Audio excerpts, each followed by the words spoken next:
Hey guys, welcome to Project Metal Music's YouTube channel with your host Ell and my co-pilot for today's show is Basjan.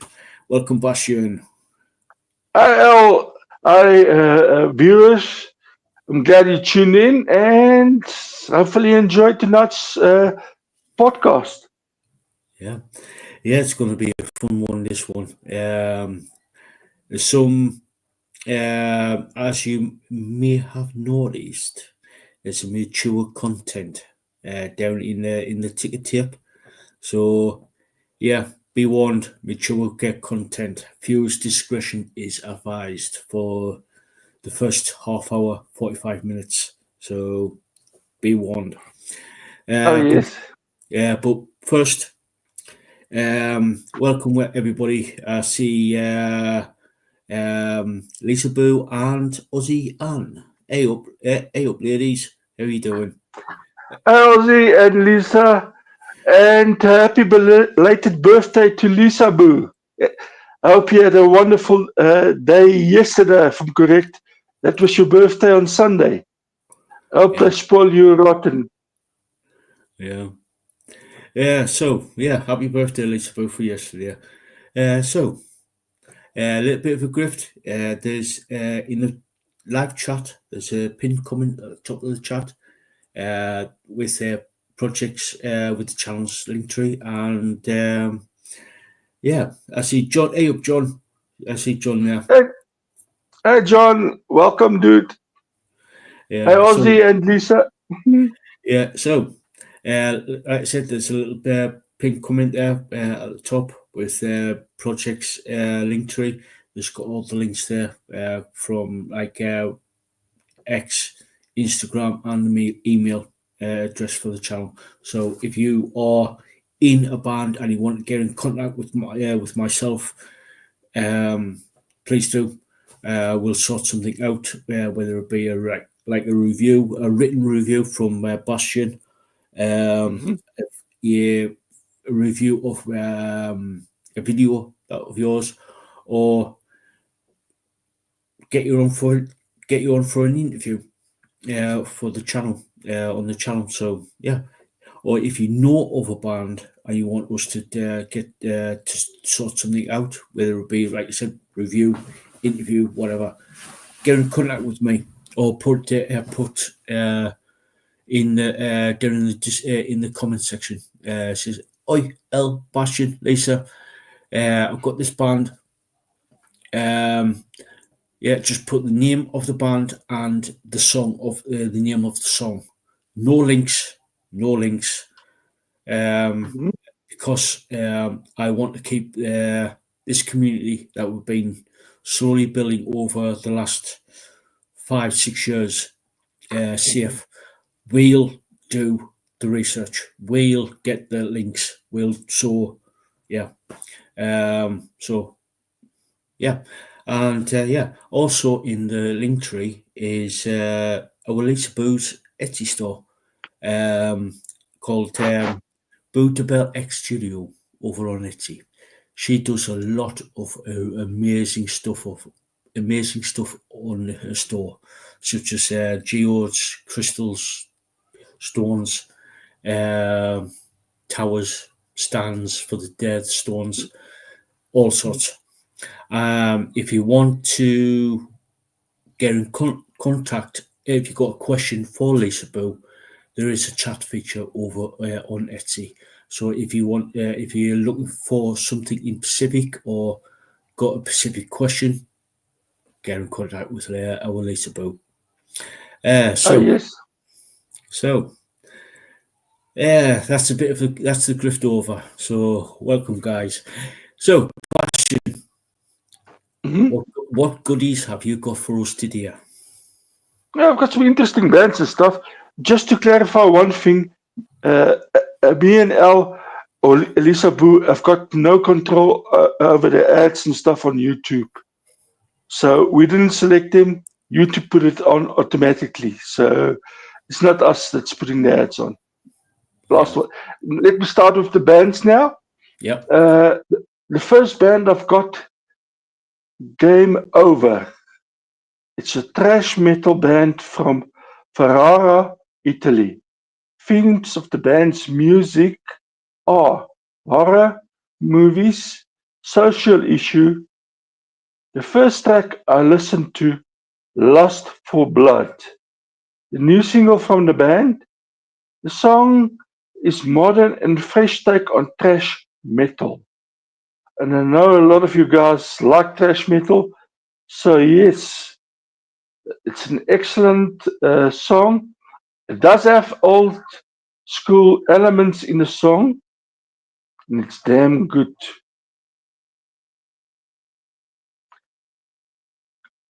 Fantastic.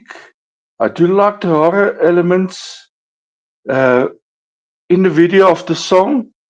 Also, uh, the video is damn good. It's listed there. Go and check it out.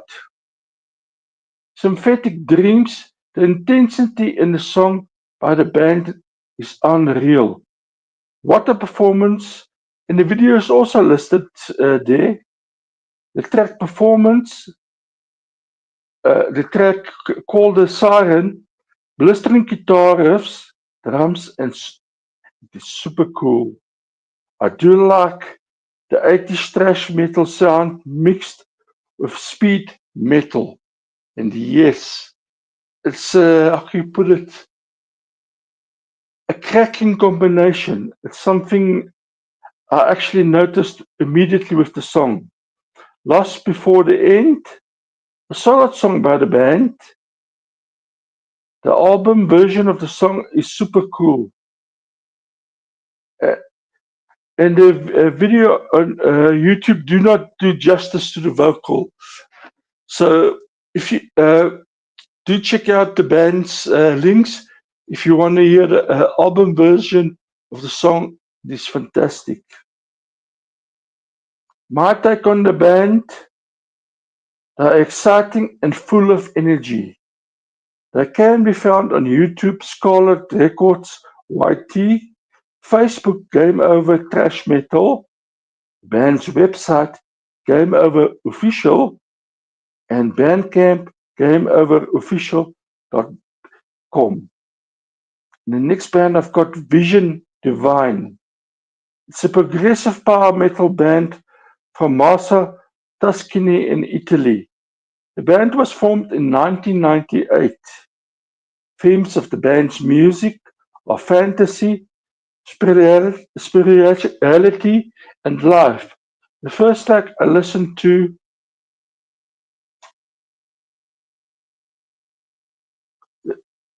Broken Past for Ray Broken feature Ray Alder and Allo Contian. Amazing song by the indie power metal band. The fast-paced guitar riffs, drums, and clean vocals are wonderful.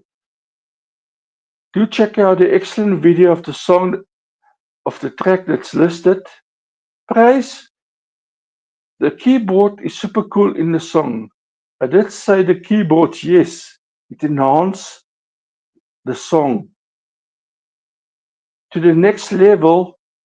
For me, if you listen to the keyboards in the beginning of the song, it's just totally amazing. The track New Eden, the live version, the vocals is so good. The band do entertain the audience and deliver performance filled with energy and top-class skill. Send Me an Angel, simply a brilliant song. Michael Lupi on vocals is brilliant. The band say what they are feeling, and for me, my take on the band, they are crazy good and do killer performances live. They can be found on reverbnation.com, The Vision Divine, Twitter X Vision Divine, Instagram Vision Divine Official, Facebook Vision Divine Official, and YouTube. They're also on Scarlet Records YT. And the next band I've got, In Hell. It's a black metal band from Henan, Beaumont in France. The band was founded in 2013. The first track I listened to, The End of Everything, the 2025 single, is brutal and growling. Vocals that kick ass. Yes, the vocals is amazing. The song is in your face and relevant to today's world. The video to the song is listed and can contain disturbing images to some people. And yes, the images in the song is not simulated. So be warned, it's actual footage that is shown in the video. A deviant or top apostrophe. See, the vocals are classy and good. The contrasting elements are masterclass level. Fast-paced guitar riffs and drums do enhance the grim atmosphere in the song. The video to the song is listed and it's the uncut version. And like I said, if you're uncomfortable with violent elements or extreme horror elements, this video might not be for you. If you want to check out to listen to the song, rather go to the band's websites and stuff like that and listen to the song there. These musicians are talented, and yes, they do cover some topics that are relevant, but are aimed, especially videos, at mature audiences only. The track The Hunter Becomes the Hunted, the perfect song for a mosh pit. Powerful song by hugely talented musicians. This is no ballad song. Killer guitar riffs. The song Excommunication. It's heavy and dark. Guitar riffs and drums are the next level. My take on the band, freaking insane, and they do deliver in the performance. And for me, I found a new weapon. If you play rap or techno, I'm going to respond with the band In Hell. Just a fair warning to those around me. The band can be found on Instagram, In Hell _band, Bandcamp In Hell Def, and YouTube In Hell Band. The next band I've got is Bentic. It's an alternative hardcore metal band with growling elements. The band is from Hamburg in Germany. And the first track I listened to, The Living Torch, the 2025 release from the band. And the contrasting vocals is damn good in the song. The mixture of alternative and hardcore metal do impress. The video to the song is listed, and it's a fantastic. And this type of song, it's for everybody. It's nothing extreme in the song. Mellock, the song is crazy good. The drums, guitars with vocals are really good, and they actually impressed me with their musical talents and performance. The drums, guitar with vocals in the song is at kick-ass level. All is vanity, classic alternative metal with raw edge. The origin of our wishes, a hint of Nirvana in the song.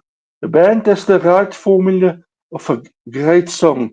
My take on Benfic, mixture of old school alternative metal and hardcore is crazy good. Also like the rough edges of the band, they can be found on YouTube like Force Records, Facebook Bentic Band, Instagram Bentic_band, and Bandcamp benticband.bandcamp.com. And then Awaiting Abigail. It's a hard rock band from Dallas, Fort Worth, Texas in the USA. The six-deck consists of four ladies and two gents. The first track I listened to, Bad Mind. The heavy rock guitar riffs is bloody awesome. The vocals is so good. The video of the song is listed and do check it out. Falling Under, a fantastic song with gripping vocals, drums and guitar riffs. And the video to that song is also listed. I Hate You, the combination of crashing drums, scorching guitar and dynamic bass and shivering keyboard is fantastic. Do check out that song as well. For me, it's the song is a kaleidoscope of hard rock and melodic madness. So yes, I do like the melodic elements in the song. The track People Pleaser, there is something in the song that reminds me of Hailstorm and Pretty Reckless. And I do like it. For me, the outstanding song masterfully performed by the band. And also, this is one of the best indie hard rock bands out there. With symphonic elements, they do deliver. The band can be found on Facebook, Awaiting Abigail, Instagram, Awaiting Abigail, YouTube, Awaiting Abigail, and the band's website, awaitingabigail.com. So if you're a fan of bands like Hailstorm and those type of rock bands, do check out this band. You're not going to be disappointed. And then Shallow Side. It's a hard rock band from Coleman, Alabama in the USA. The band was formed in 2010, and the first track I listened to, You're the Reason, a killer jam. I do like the smooth, heavy elements, and the strong guitar mix do stand out in the song. The video to that song is also one that I've listed, so do check them out. Resurrection, a brutal honest song. The drums are damn good. A masterpiece. The video is listed and do check it out. You might actually like the band, you never know. The track And Light, a solid hard rock song by the band. The vocals is so good. No One Wins, a banger of a song. Huge like from me. And my take on this band, they are darn good. They do kick-ass live performances, and the band can be found on YouTube, Shallow Side Band, X-Twitter Shallow Side Band, Facebook Shallow Side Band, and the band's website is shallowside.net. Next band is Omian Garderian. I hope I pronounced it correctly. It's a melodic death metal band from Korta Kymenlaakso in the Finland. The band was formed in 1996. Themes of the band's music are humanity, civilization, and emotion. The first track I listened to, The Unknowing, it is a pure melodic Viking death metal song. And yes, this is Viking death metal. The keyboards mixed with raw, coarse vocals is brilliant. Nobody can do death metal like the Vikings in their country. Slasher is an aggressive melodic death metal song. Juka on vocals is awesome. Also Marcus on guitars. The track New Dynamic, the live version, a brilliant melodic extreme metal song. This is an anthem for mosh pit. Instruments and vocals are top notch. The song Love Lawn, an epic song. The band nailed the guitar riffs at masterclass level. My take on Omnium Gotharium, one of the best melodic death metal bands out there. The band can be found on YouTube, Century Media, Bandcamp, Omnium Gotharium, Instagram, Omnium Gotharium Official, and Facebook, Omnium Gotharium Band, band's website, omniumgotharium.org, ex-Twitter OG Band. And for those that's wondering what's the difference between European and American death metal, you can actually understand in the Viking death metal what a guy is actually saying. You don't have to wonder sometimes what they're actually singing. It's coarse, but you can actually understand it. That's the major difference in Viking death metal. And now to some of the other videos that I've listed there, and not talk about the bands. The first one is Lord Pit, and Lord Pit is actually Peter Lauf. We are friends on Facebook, and the group that he was running used to be fantastic. It's Celtic metal, rock, symphonic metal, and rock songs in there, and also pictures and stuff like that, Celtic pictures. And unfortunately, what's happened on Facebook is a lot of the people in that group just got fed up with Facebook, and where the group people post every day and a lot of posts. Now the group is still open, but you post there like once a day or something. It's not as active anymore, but it's sad. And for me, the song that I've listed from that he's got on his YouTube channel, it's a great nature song, hard rock, uh, uh, with an amazing video. That's why I've actually shared it. Do check out that video. And if you like what you see on Peter's channel, Larpit, do give him a follow. And it's for everybody.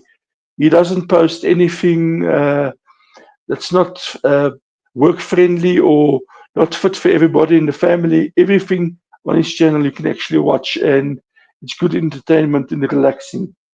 Then I've got the Dark Divine. Deadly Fun is the video I've listed there.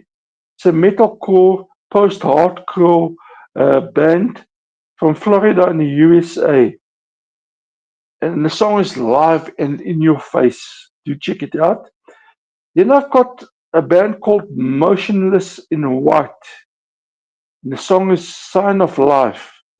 A blend of metalcore, goth, and industrial metal. That's what the band is basically doing. The band is also from the USA, and it's outstanding and do great live performances. Some of you might have heard of Motionless in White. If not, do check out that video that's listed there. Who knows, you might actually like it. And then Black Veil Brides. Breeders. It's a hard rock to goth metal. That's what the band is doing. Andy is amazing on vocals. And you might have heard of Andy Bisak because his wife is actually also a musician that's performing. Her name is Julian Sims, and she is little chick artist I featured on here on Project Metal in one of the podcasts. So yes, Andy is amazing on vocals for Black Veil Brides. And then I'm gonna come, Sebastian, why have you listed Disney? Well, on one of the podcasts and stuff gave me once, I've watched, people were complaining that yeah, there's not enough games and stuff that's the whole family can play because even the stuff that Disney's put out on TV and channels like that is definitely not for younger viewers and people. You can play the whole family. This game, Disney's Dream Light Valley, is for all ages, from young to old. I actually checked it out and a link. It was free to play the first section, and I actually got hooked on the game. It's my go-to game if I just want to chill out and feel good. And what's amazing about this game is characters like Merlin, Wally, Simba, Ariel, Olaf, Goofy, and many more. And so far in the game, where I've gone up to, I've met Merlin, I've interacted with Goofy, and that stingy duck. Uh, what's his name? I forgot his name now. Scrooge McDuck. That's the one. It's very easy to play. Uh, so far, uh, uh, no additional purchases were necessary in the game.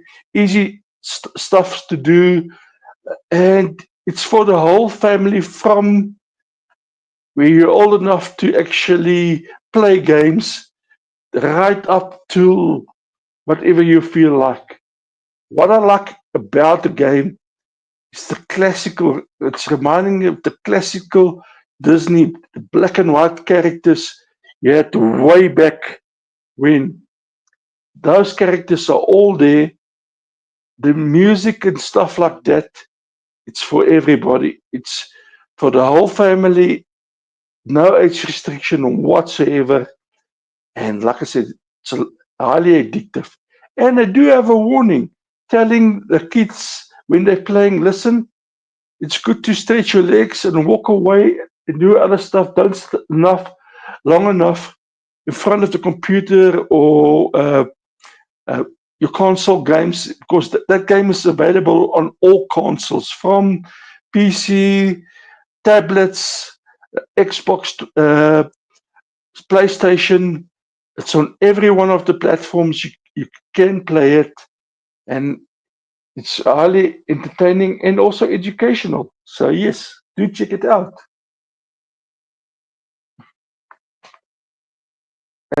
And now to my gigs I've got for tonight. Wacken Metal Battle, Sub-Saharan Africa, 4th of April, Rumors Lounge, Heat. Bands that will be there, The Verted Disorder, Herof, Lefoko, Lodi, Surdus. The winner will be at Socklock in Randburg in South Africa, and that's going to be, if I'm correct, in May sometime.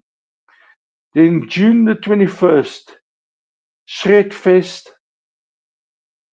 and that's in Sterling, Massachusetts, and bands that will be there. Dead Man's Trigger, one of the bands I featured before. Scarecrow, Heal, Whispers of Andromeda, Sepsis, and more. Then the Norwood Rock Rally, 14 to 16, and that's going to be at Glen Flora, and the bands that will perform are Devour the Day, To Be Alive, Blackstone Cherry, Royal Bliss, Almas, Ember Rise, Cody Parks, and the Dirty Self. So do check that out. And yes, that's going to be a fantastic festival. Then Hot Summer Festival, Falkenfels 2025. And one of the bands that will be there is Stelvers. It's also one of the bands that feature on this podcast on Project Metal a while ago. So do check that out if you're close by.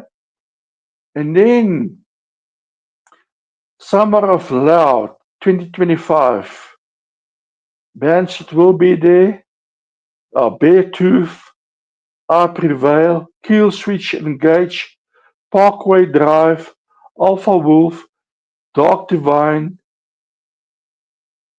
and that's at Summer of Loud 2025. And then I've got another gig of Dark Divine, June the 21st, West Palm Beach, Florida. And also the 22nd at Tampa, Florida. Dark Divine will be there. And June the 24th, Atlanta. And June the 26th, Dallas. 27th, Austin. July the 1st, Phoenix. July the 2nd, San Diego. The 5th, Irvine. The 6th, Concord. The 8th, Salt Lake City. The 9th, Denver. 11th, Somerset. 12th, Green Bay. The 13th, Tickley Park. The 15th, Toronto in Canada. So those Canadian fans out there, if you're close to Toronto, do check out the band. The 16th, Clarkston. The 18th, Mansfield. 19th, York. The 20th, Montauk. 22nd, 26th, Bristol. And the 27th, Charlotte. Then the Flower King, Neil Morse and the Renaissance, Cross Europe 2025, May the 29th, Stockholm, Sweden. The 30th at Gothenburg, that's also in Sweden. The 4th of June, they're going to be in London in the UK. June the 5th, Manchester in the UK. The 7th, Tilburg, Netherlands. And then they're going to be in Paris in France. The 8th, they're going to be at Groningen, that's in the Netherlands. The 10th, Aschaffenburg in Germany.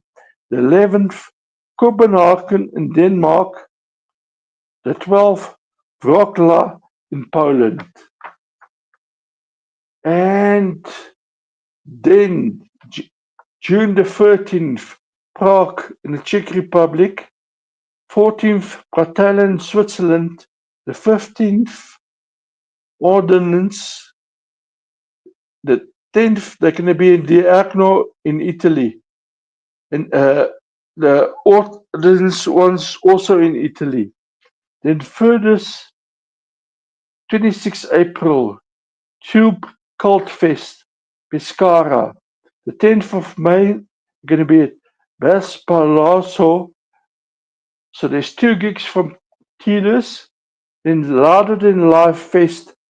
There's going to be 108 bands, 18th to 21 September, Kentucky Festival, Louisville, Kentucky. Bands that will be there: Bad Omens, Rob Zombie, Suicide Boys, 8 Leap Token, and many more bands. Then Clash of the Trash Metal featuring FKU, Meso, Mefane, 10th May, Grunsrolik, Sweden. The 16th, Jan Kopping, also in Sweden. 23rd, Mora in Sweden. And 24th, Matola and Bomber, that's also in Sweden. Then the 12th of April, Dark Tranquility, Moonspell, and Harias going to be in Helsinki. And that's my gigs for tonight, guys. I hope you got some gigs you could go to. So I hope you're having a lot of fun.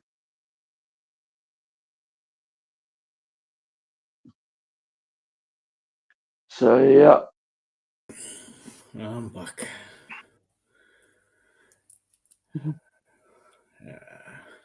So, got some good bands there, dude. Got some really good bands there. Yeah. All right. Just asked a question in the chat there. What Mhm. is your favorite movie or TV series? Uh, Ozzy just said Friends. Yeah, it was for me. I never particularly watched it. Watched a few episodes. Yeah, Friends is Yeah. good, and Lord of the Rings, good films, really good films. Lord of the Rings, definitely. Yeah, so, Friends, I haven't actually watched. Uh, for some reason, there was always something else I was watching when that was uh, on. Best movie for me. Wow, that is very, very difficult to answer.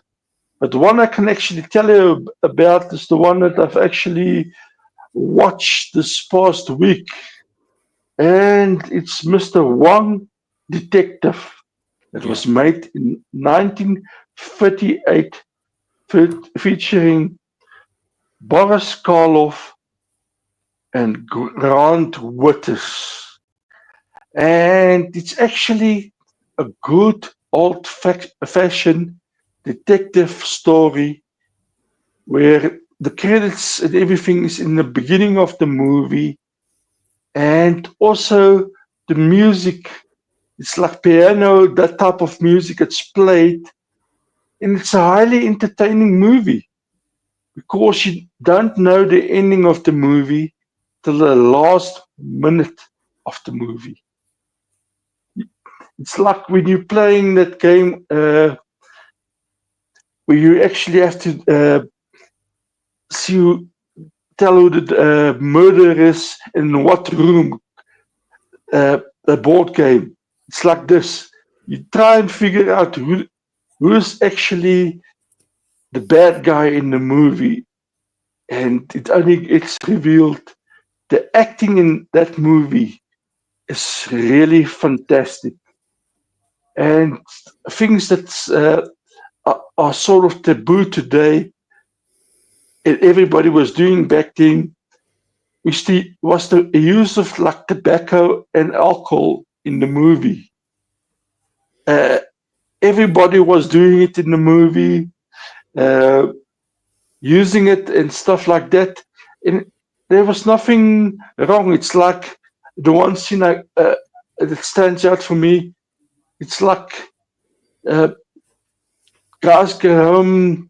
Uh, uh, it's actually still morning, and here the butler's coming out with drinks, and I'm thinking, wow, it's not even noon yet, and everybody is having a drink and stuff like that. And yeah, look, it's actually a timeless classic.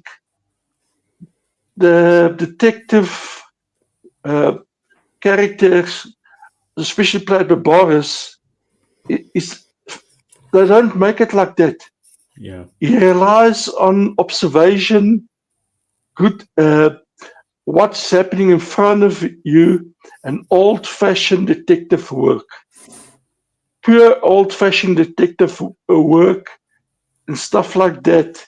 And it was really a fun movie uh, to watch. And also, another thing that's very interesting is the cars out there and stuff like the old telephones that you use, that you ring. You actually hold one piece to your ear, and also the decorations and stuff in the furniture. It was totally amazing in the movie. It's like going back in a time warp, going to back in time, totally different era.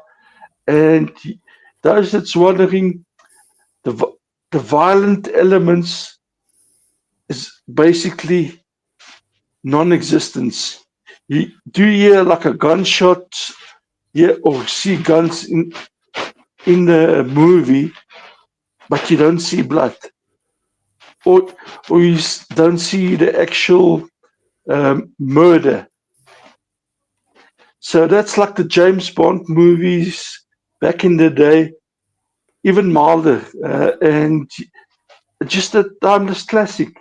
And also for me, Boris is one of those iconic actors.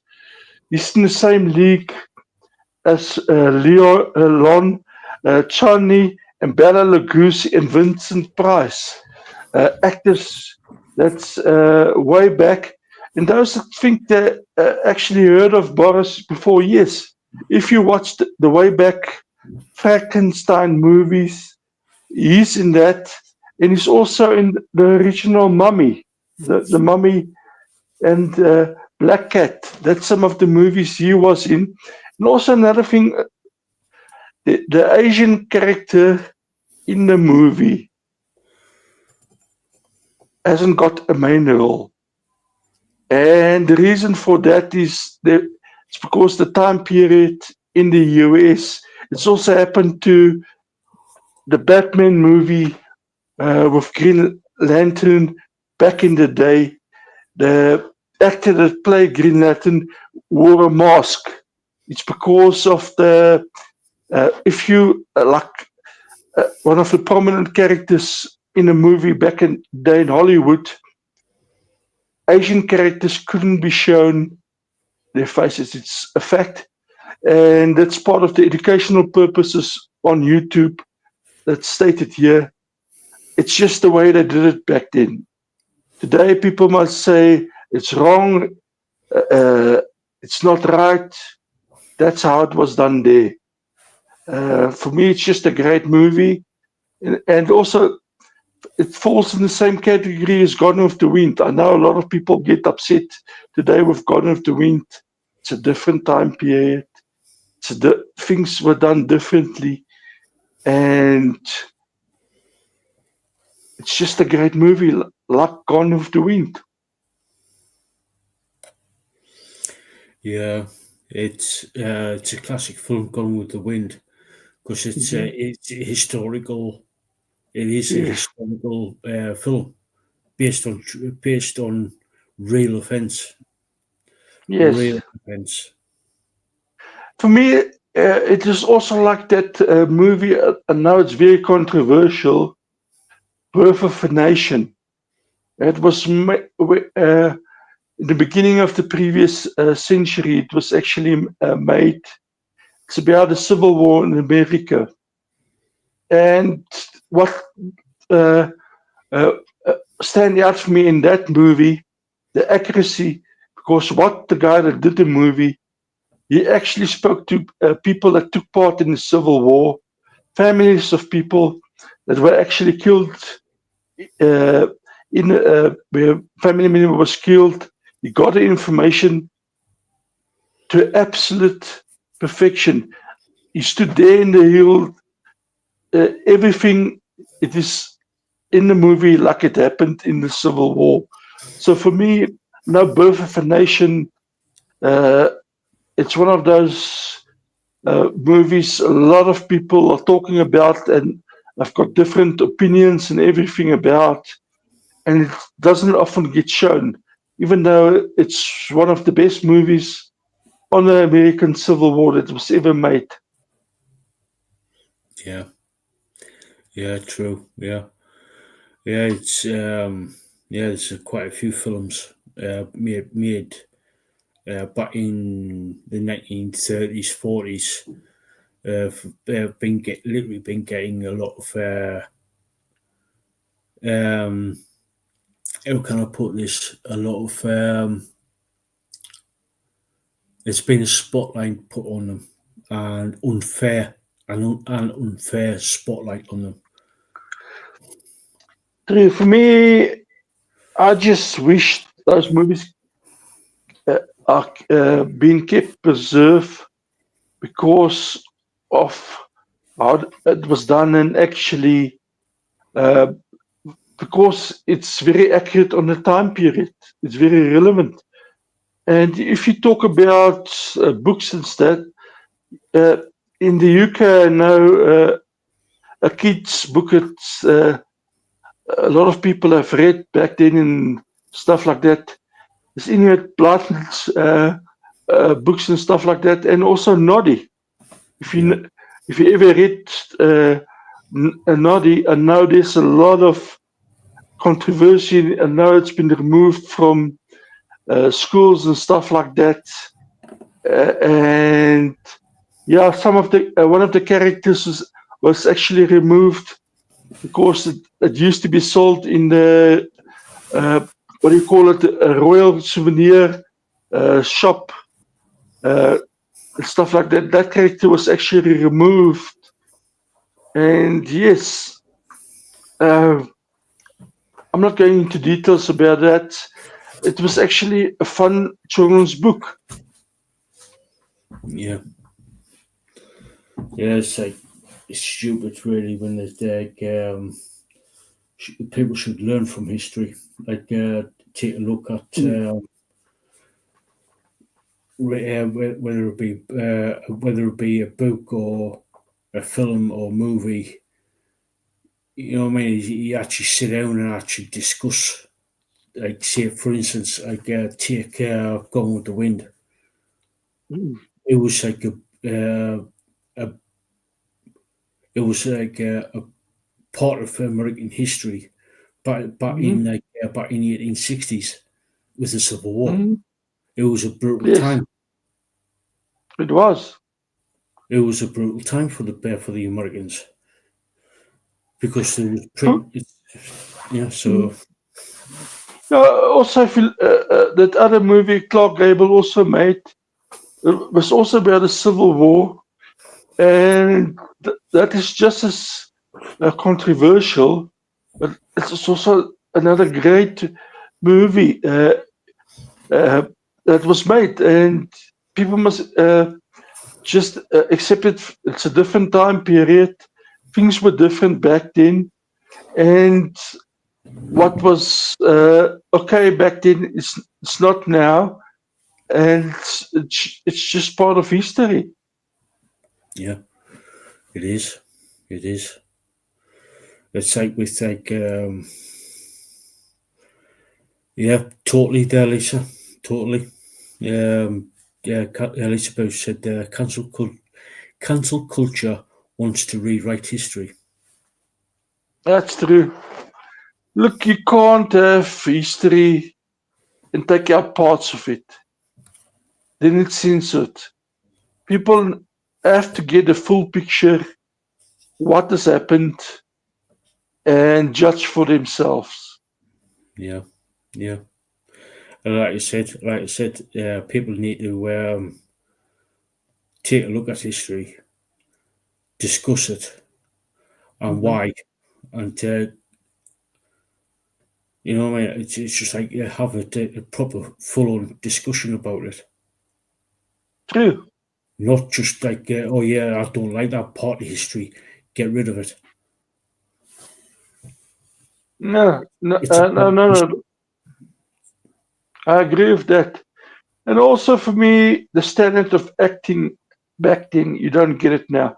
That's why I very rarely nowadays go and watch modern releases from the movie studios because I just find in some of these movies the acting is way, way below power for the acting done back in the day, where the director also played a major part writing the script, directing it, and using certain elements, not computers or what to tell a story, but pure acting, using scenes in the movie, props and stuff like that to create the atmosphere and music. It's a simple formula that worked, and also the great level of acting in the movie back then. Wow, totally fantastic. Yeah, some of the best actors out there are from like 30s, 40s, 50s. Uh, Ah, uh, yes. going back, even going back to some of the the silent movie era. Yes. In the silent movie era, it was like all about facial expressions in the silent movie Yes. to convey a story. True. And also, when you watch that, then there's always a piano playing, Yeah, uh, stuff like that. especially in the cinemas, in the movie Yes. theaters, they have like the what I don't know if you remember them, the Wurlitzers, the Yes. Londons, yeah, I do remember them. And yes, those were actually fantastic. And that's why people flocked to the movies back then. They filled up, sold out because of great acting. And a lot of the movie houses are complaining that they're not getting people in. First of all, it's really expensive to go and watch a movie now. Second, the level of acting, some of the movies that's showing, I've got no interest whatsoever to go and watch. yeah, yeah. It's last time I was at the movie theater. Oh God, it was to watch Paul. Uh, Oh, yes. yeah, Simon Pegg and Nick Frost movie Oh, about the yes. alien. That was the last Uh, one. That was the last movie that actually went, and that was back in 2011. mhm. So yeah, Yes, it's been a very long time for me also. And yeah, for me, I just don't see. I do like some of the art house movies that's coming out, the indie movies that's coming out. We still get a high standard of acting in some of them, but the mainstream movies, that's I'm tired of Marvel. I'm so tired of it by now. I actually, if it's anything related to Marvel, I don't want to watch it. yeah, I'm um I'm the same. For me by 2014, I just got so sick and tired of it. So sick and tired of Marvel because from about what 2013, 14, they were just like pumping out movie after movie and after movie. I was just like, Mhm.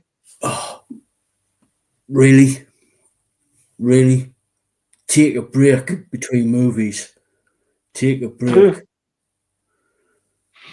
True, true. It is actually. Hi, Marcella. I see you in chat. Oh, Welcome. Good to see you again. yeah. Hey, Marcella. How you doing? Hope you're all right. Staying safe, I hope. Yeah, look back in the day. You use your pocket money to go when you were still in school and stuff. You could go and watch a movie. You didn't get much pocket money, but you go and watch a movie. You had popcorn and you had a pop back then in the day, uh, and you still got change. Now, when they're asking you in a movie house, it's if you got a family of four, you're not going to walk out there smiling because it's going to cost you a fair bit of money, and not everybody might like the movie. Yeah, yeah. Well, it was like I know some of my family members do go to the cinema, to the movie theatre, and he's talking around about what 10, 15 pound a ticket. I was like, no, I rather wait until it comes out on DVD. If a movie takes my interest, I'd rather wait until it either comes on TV or one of the streaming services or out on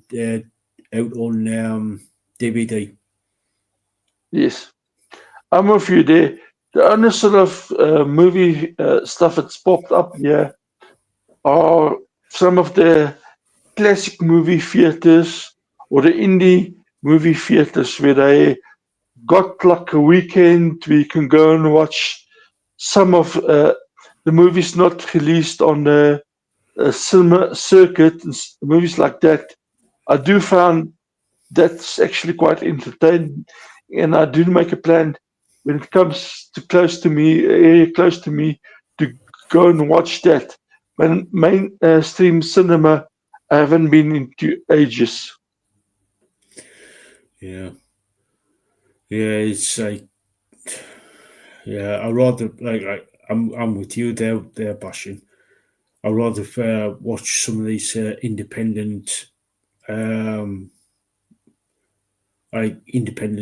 movies. To be honest, at Oh least yes, they, at least with some of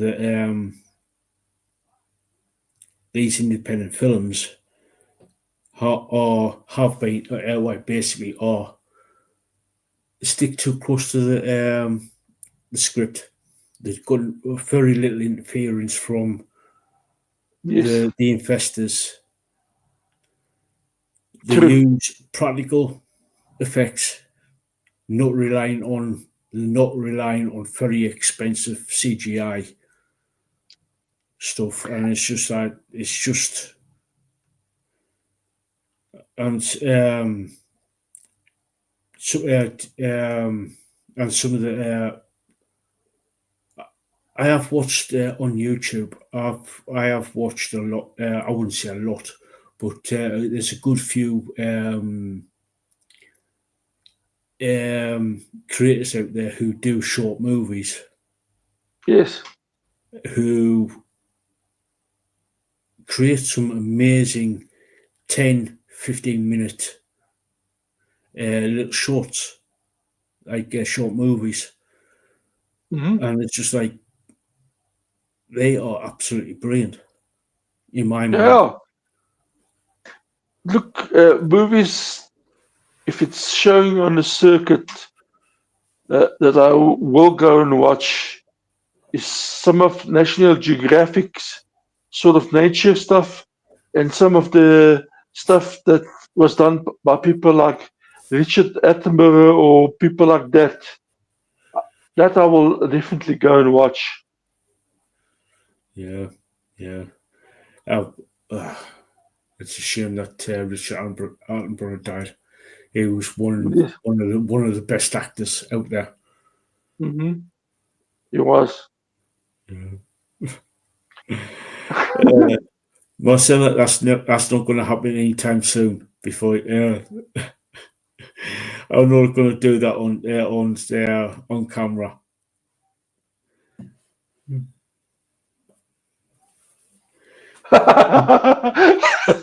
Yeah. Mm. Okay, I'm not going to say what you just written there, Yeah, but yeah, good for you. Luckily you're indoors and not getting sunburn outdoors. That's yeah. all I'm saying. It's not the temperature. It's not even the time of year yet. And if it was, I won't be. I still won't be doing it. Yeah, not happening. Oh, I'm glad Lisaboo is wearing pants and a top, so Yeah.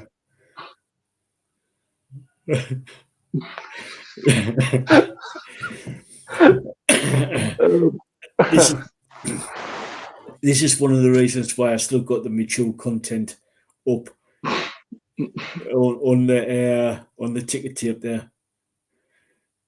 mm. What are you seeing? What are you seeing there, Lisa Boo?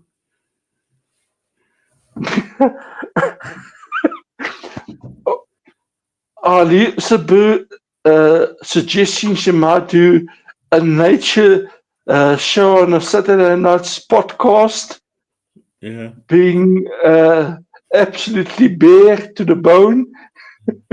yeah, yeah.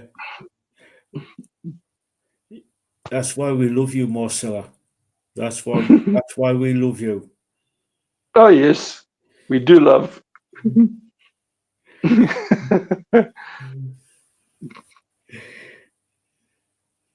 Oh, bad to the bone. Yeah, And I don't know you are, Lisaboo. Bad to the bone. yeah, No doubt in my mind whatsoever. yeah, yeah.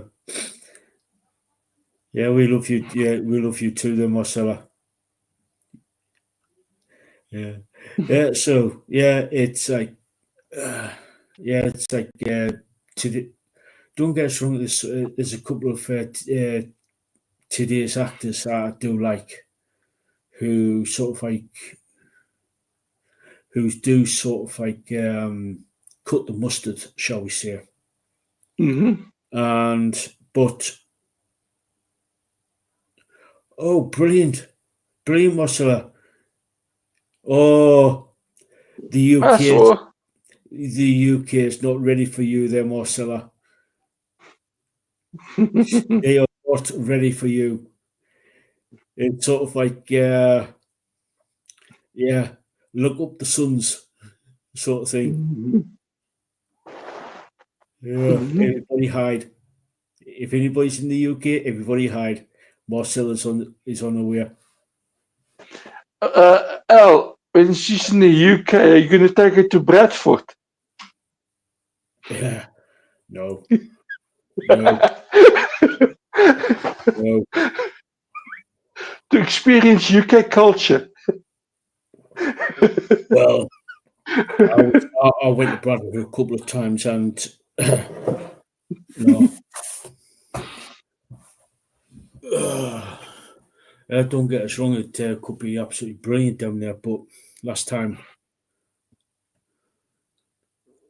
yeah, totally. There, I'm up for that, there, Marcella. I am very up for that.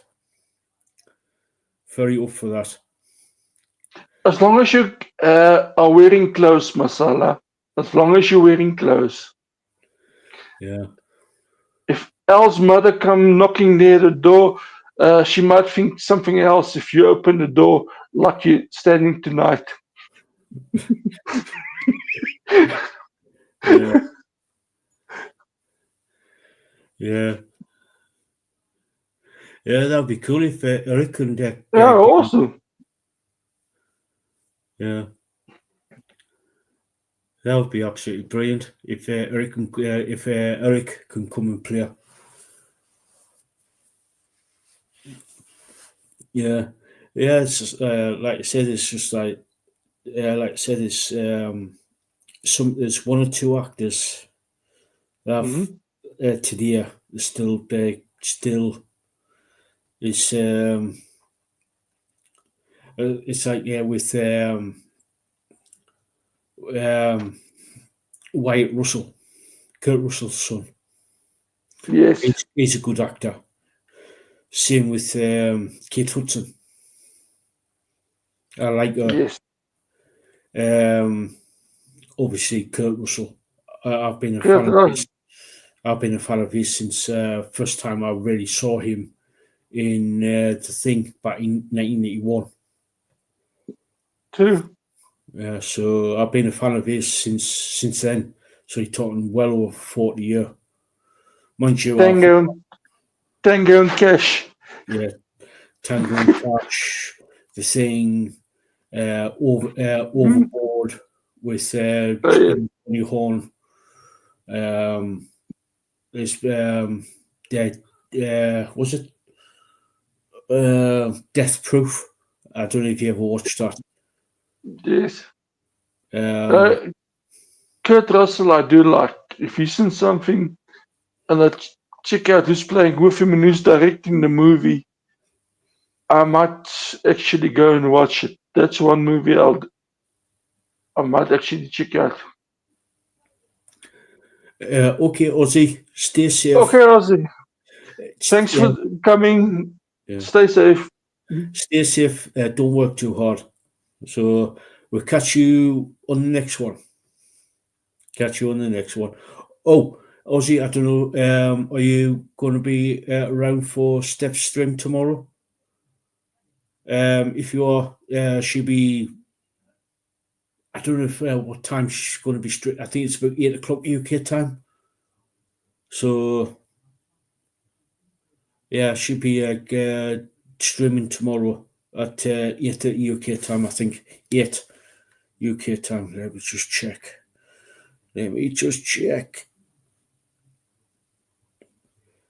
Bear with me, guys. Live research.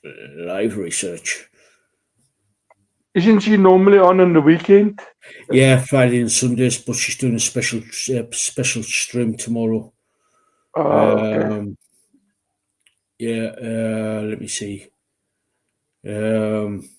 She will be on at 6 p.m. UK time. 6 p.m. That's So 8 p.m. my time. yeah, yeah, it will be. It will be what 2 a.m. for your time there, Ozzy. 2 a.m. So I know you're an early riser, but not that early. Yeah, no worries. You you might be able to catch her later on, if she's still streaming, around about 9, 10, depending what time she gets finished. Because I know she's doing a watch party for with love. With love, Megan. So yeah, if not, you can always watch her on the replay. Oh yes. Yeah, it will be Lisa. Yeah, it's going to be 11 a.m. your time. Isn't it a bit early for you? Getting up at 11 a.m. Yeah. Don't you normally go to bed about 4 o'clock in the morning only, Lisa? No, I'm just kidding.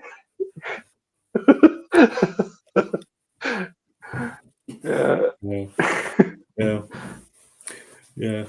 It's like getting back with Kurt Russell. He's one of my favourite actors. Because like I said, ever since I've seen him in The Thing. So it's yeah. You know that series we're watching? Who's the one actor or actress, if she joins that series of Kurt Russell and his son, that you would say, no, no, don't add her or him? Oh God.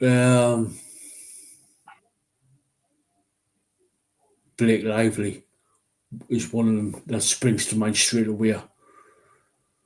She will just completely ruin it. Like she did with that Justin Baldoni movie she done. Yes. Amber Turd, the Turdster. Hell no, I would take so. No, definitely not. Amber the Turd. No. Yeah, Methane. Mega shit. No. Nope. For Never. me, any of the rappers and Beyonce. Yeah. Yeah. Loved Escape from New York as well. Oh, that's a classic. Ernest Borgnine and Borgnine, I should say. Lee Van Cleef. Yeah. Yes. That's one of those movies I've seen so many times. Yeah. I always enjoy it. Yeah, it's the same with Escape from L.A. with Yes. Stacey Keach. Yes. Two brilliant films. True. True. Yeah, for me, I've actually that's about it. Some of the newer names in Hollywood, I don't judge because I haven't seen them in movies. Because I haven't been to the movie house in ages, so I'll judge them once they come in. But for me, those are the names I definitely don't want to see in that series. I'm enjoying that series, and I've also enjoyed the Anne Rice one. I've read the book and also enjoyed that series of her. And I've got a few uh, Stephen King movies that I actually want to watch again. And the Tommy Knockers are one of them. Uh, do want to see again. And yeah, Yeah. have them and watch it. Most of the stuff of Stephen King I have watched already. So just to refresh the memory and stuff like that. Yeah, this one film, which is based off a Stephen King novel, Mm-hmm. and I was like, because I've read the book and I've seen the movie, Mm-hmm. Needful Things. I was like, Oh yeah, what the hell are you doing? What the movie actually ruined the novel, completely ruined the novel. yes. No wonder that Stephen King hates pretty much every single movie that is actually been adapted from his novels. I can understand why. It's so Yeah, much better reading the book. yeah.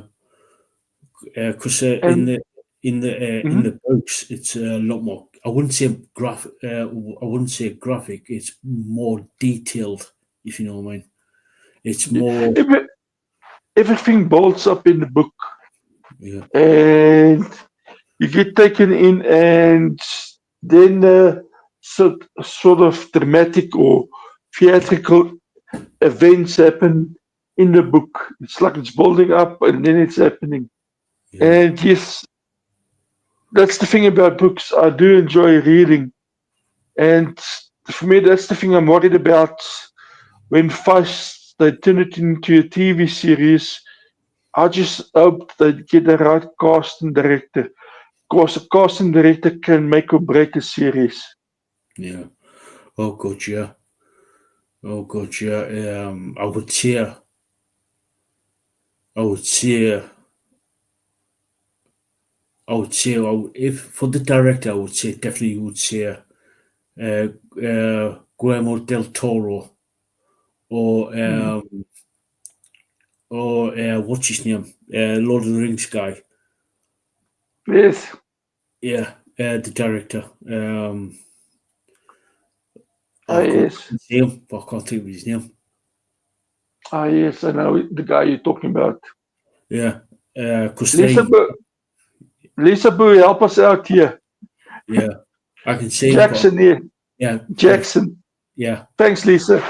Cheers. Thank you, Lisa. Yeah. Um, they've got the experience in dealing with fantasy Yes. in the fantasy books, such like obviously Peter Jackson with Lord of the Rings, and Del Toro with like Pan's Labyrinth, Hellboy, Mm. Kronos, that type Yes. those types of films. You know what I mean? Yes. Oh, yes. Yeah. So, but for me, at least those are the two, one of those directors or both, I would love to see their names to doing it either a TV series or film series because they will try and stick to the source material. True. True. So And also, they've got a reputation behind them. So I think uh, the studios, whoever's doing it, won't interfere too much because these guys have made movies that's actually been huge successes and actually bring in money. oh yeah, good yeah. You take a look at Jackson with the Lord of the Rings movies. They made billions. They Oh yeah, still make money years down the line. oh Same yes, same with Del Toro, Guillermo del Toro. He's some of his films like Pan's Labyrinth, Hellboy.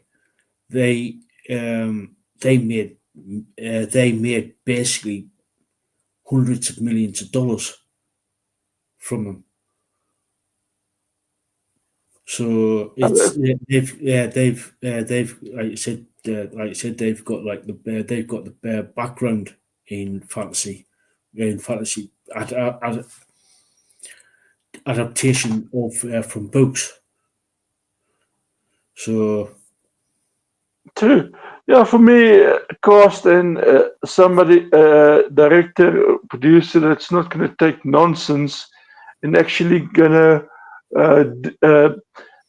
stick to the script and demand the best performance of his actors and actresses in the movie. That sets a very high standard and not be satisfied with anything but perfection in the movie. oh yeah.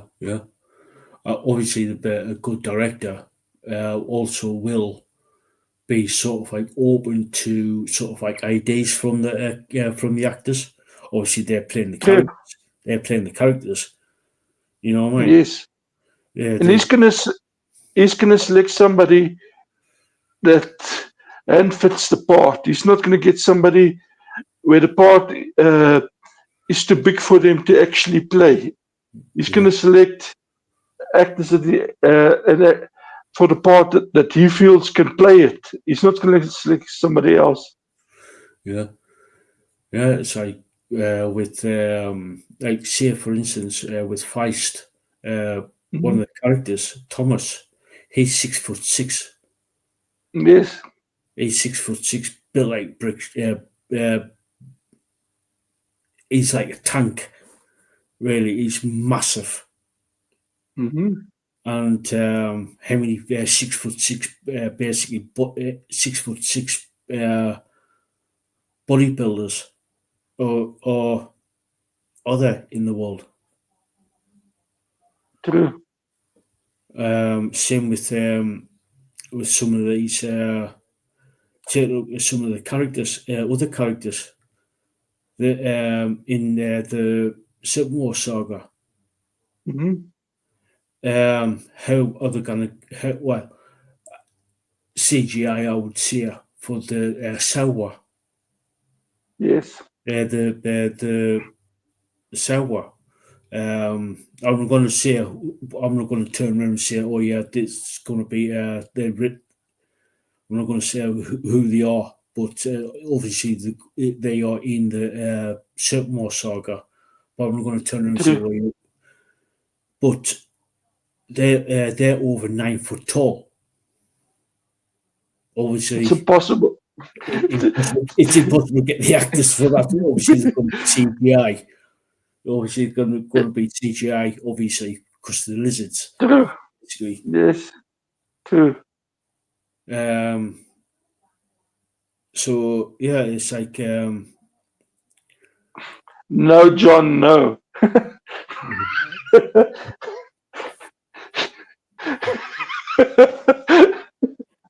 yeah, I know the guy you're talking about. He was famous for Caligula, the original. And no, no. Some of the movies he's made not fit for, how you put it, anyone under the age of 18 or even then with a warning if for Tinto Brass. No, wrong movie. Yeah.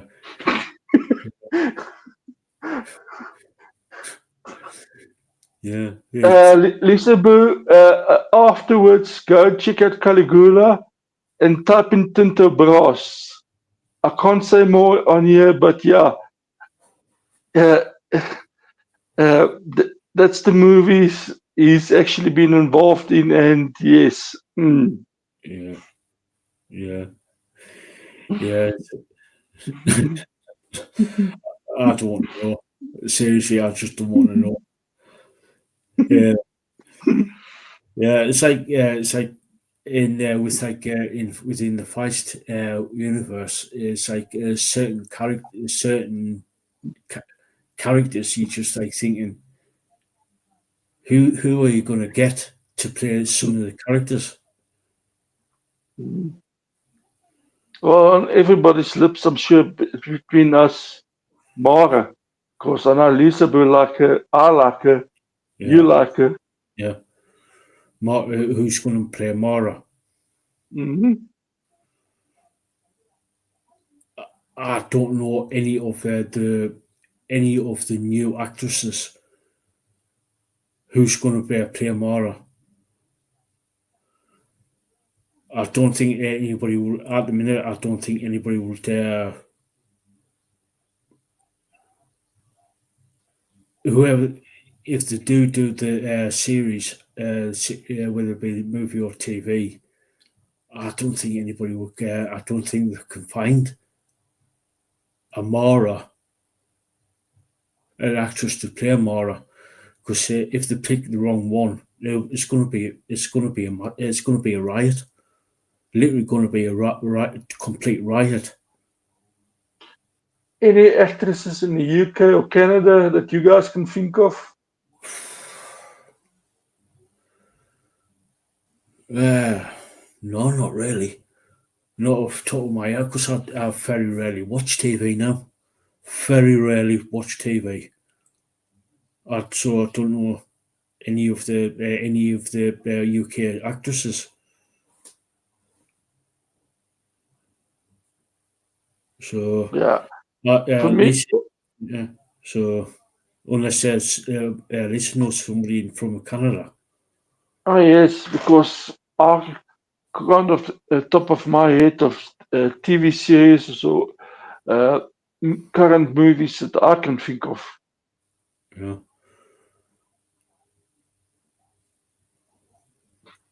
I don't know. Lisa said I would have to think on that. And also the problem Yeah. you're gonna have, Feist is a UK writer. And now sometimes there's problems when you have a mix of UK or Irish actors and stuff like that versus American actors in the movie and stuff together. Uh, Something is not 100% right when you combine those two Yeah. to get the Yeah. right combination. Yeah. Yeah. It's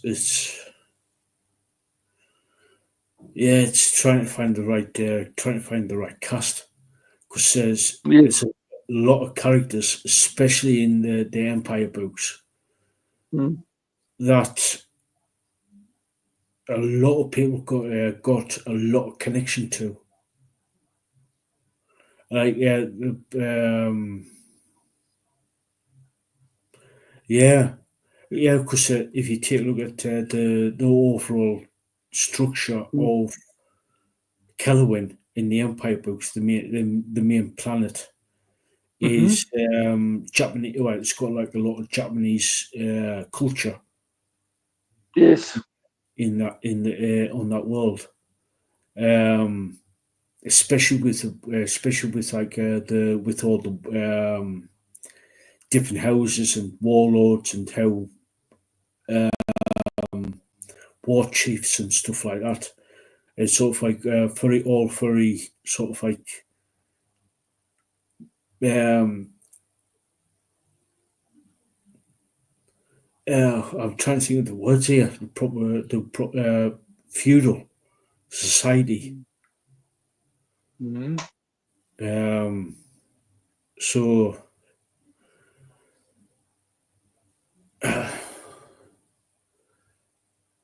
I was now if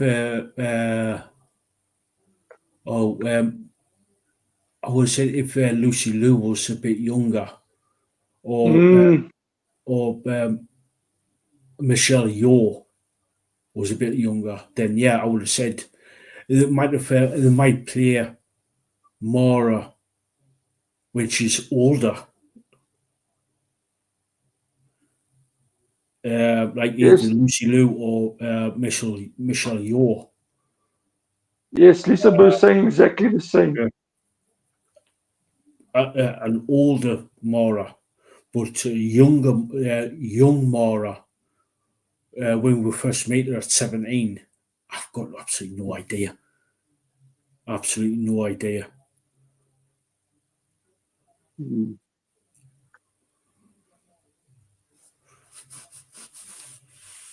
Yeah, it's very difficult. Yeah, yeah, it's very difficult because there's within the Empire books, there's a lot of characters from that series of books are my favourite, like Lucian, Keok, Papaweo, Yes, Nicoya, uh, Sarek. Who's going to play Kevin? Who's going to, yes, what I mean? Who's going to play Tessio? Like, who's going to play Jiro? Buttercappy? hmm You know what I mean? Even though that basically those last few characters are evil, evil bastards, but hmm who's going to play them? true.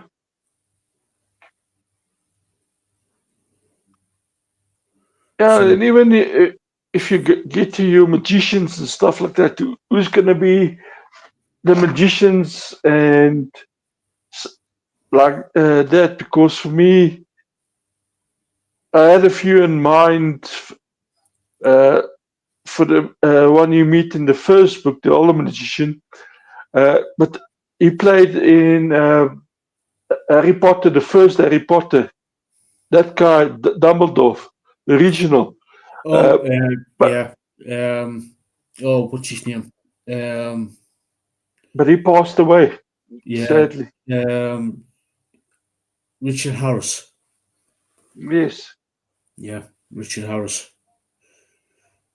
To me, that would have been the perfect one for that. But yeah, and I think also that's why Feist hasn't agreed to anything yet. Yeah. That is his big worry. Who's going to be not only directing it, but who's the actors going to be to find the right combination of actors and stuff to play. Crazy Rich Asians. Uh, now you stumped me. I'm I looking. can't remember. Doing live I don't, research, guys. Doing live research. Lisaboo's done it. Let's see what she's. Yeah.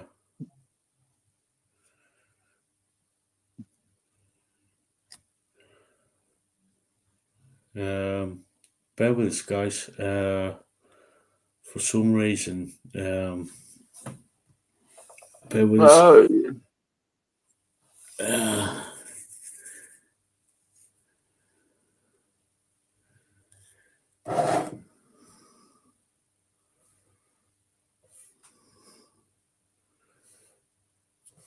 I'm looking at it now.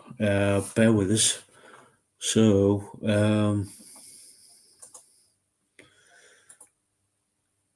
bear with us. Yeah, I'm looking at the photo now. Let me get it off. Um, Yeah, I can see that. I can see that now.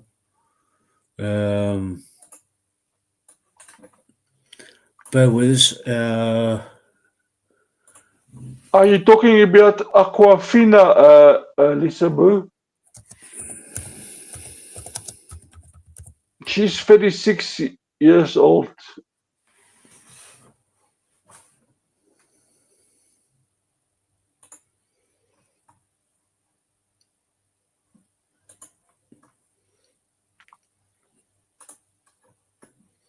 Bear with us. Present. Share screen. Gracie Rich. No, that one there. And share. Yeah. Yes, I can definitely see that. I can definitely see that. I can definitely see that. I can see her playing Mara. Yeah. Let me see if I can zoom in. Yes. Yeah. Yeah. Good choice, Lisa. Good choice for Mara. Good choice for Mara. Yeah. Oh. What do you think of that the guy there, Lisa, for Hucknall?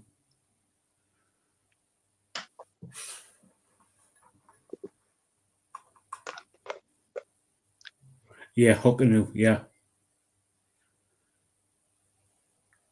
Yeah. Great minds think Yes. alike there, Lisa. Great minds think alike. And I totally agree with you. Totally agree with you.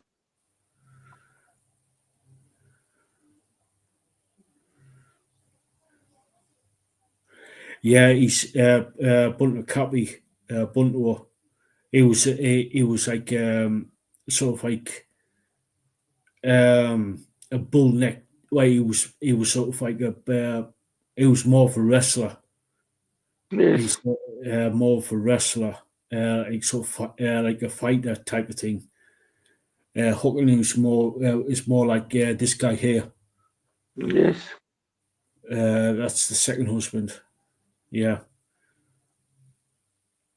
Yeah. You're looking for a wrestler type of guy. Please don't say Jason Momoa. No. No. No. No. I would say no. I like Jason Momoa, but he's not suited for the role. He's too nice.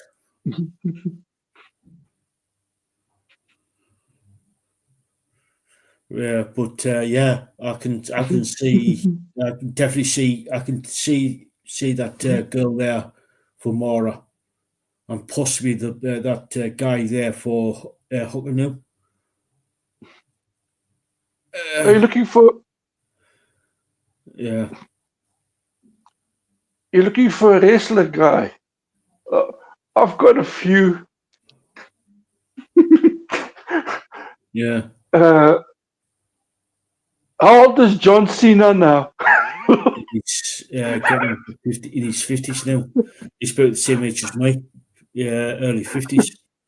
But No, that's, he won like an Asian guy, Asian wrestler. Um, ah, he won like I sort of like know. an Asian wrestler. Mhm. Whether it be from like New Japan Wrestling, or someone like that. Yeah, not a sumo wrestler. No, no, not the same. Bit too big. He's sort of he's sort of like muscle, like because well, obviously he's a fighter, and he's a, he's sort of like like a. Don't forget that some of these ceremony. Um, yeah, so you want it's sort of like don't forget like if you read the books, you know that sort of like very warlike, Yeah. and Yeah, don't worry, Lisa. If anybody starts anything, I'll personally boot them out. So Yeah, look, if you're looking for Asian and sort of uh, wrestler war type thing, Mongolians, the tall Mongolians. yeah, because the average height for a Sunni is between like no bigger than 5'8". Uh, yes, 'Cause if you read the magician, when Pug goes to Kellawin, when he gets yes, captured, he could pass as a tall Sunni at 5'8". yes, So that would say in between the average height for a male Sunni is between 5'6" and 5'7". yes. So Look, the Mongolians actually do have, because of they do their wrestling and stuff like that, yeah, and because of the way they live and stuff, uh, they not they do all have muscles. So probably somebody from a similar region, background and stuff as the Mongolians of that sort of region and stuff like that. But yeah, yes, yeah. Either someone from like one of the Asian countries, whether it be yes, Japanese or like Mongolia, like you said, there, Bastion, or someone from say no, I wouldn't say Thailand as such, but say Cambodia, Vietnam, somewhere like that. yes, So I would say no taller than 5'8", like sort of yes, like a wrestler, stroke, like sort of like warrior type of background, if you know what I mean. yes, So um, that will be like a lot for a lot of the cast in the Empire books. Because there's quite a few main characters there. Obviously, uh, House of Coma. Um, you got like obviously you got Keok, you got Lujin, you got Sarek, you got um, you got uh, like I said, you got like quite a few main characters just from and who's going to play Nicoya. Mhm. Have you got anybody in mind for Jimmy? Jimmy, ooh, younger, ooh, ooh, not the like 12, 13 year old Jimmy, but the Prince of the Blood Mhm. onwards. Ooh,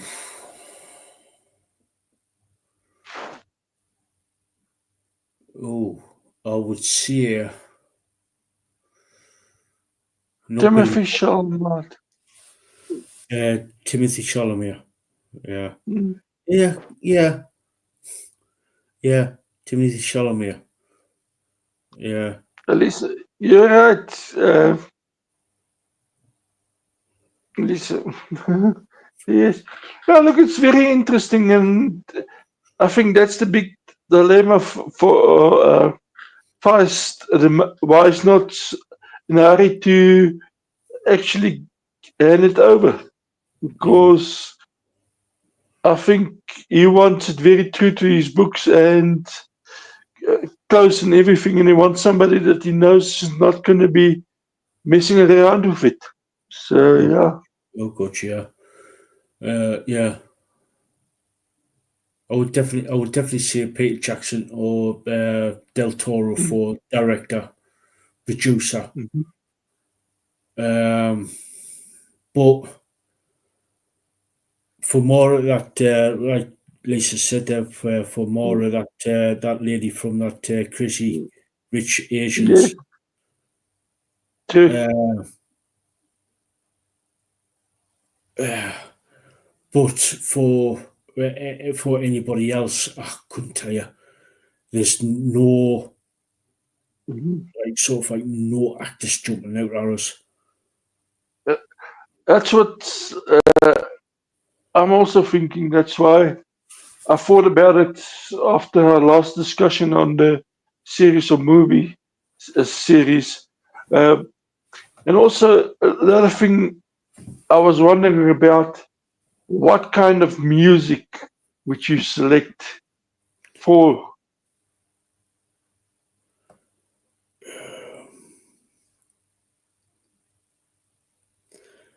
For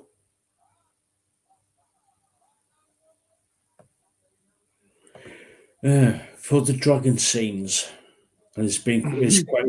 quite a few of them, especially in especially when Thomas transforms Yes. and he's got to fight Draken Koran. I Mhm. would say sort of like